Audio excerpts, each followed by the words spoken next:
Welcome. In front of me is LENOVO ThinkPad X1 Carbon, and in this video I will show you how to set up a facial recognition feature on this device.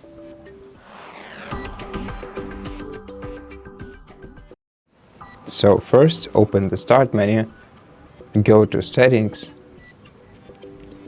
select Accounts, then go to Sign In Option Settings, and before you can set up a facial recognition, set up a PIN for your device, and once you're done, click right here and select Setup. Then you have to open your camera shutter if you haven't done this yet. Then move your device to face you, and once you're ready, select Get Started, enter your PIN code, and proceed by adding a new face model to your PC.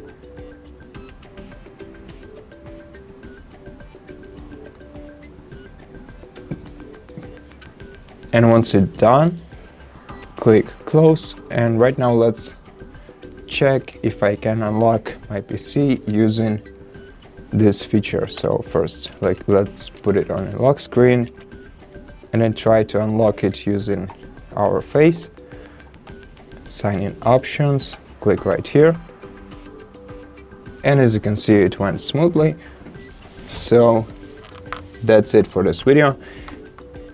If you liked it, consider subscribing to our channel, leave us a like and a comment below, and I'll see you in the next one.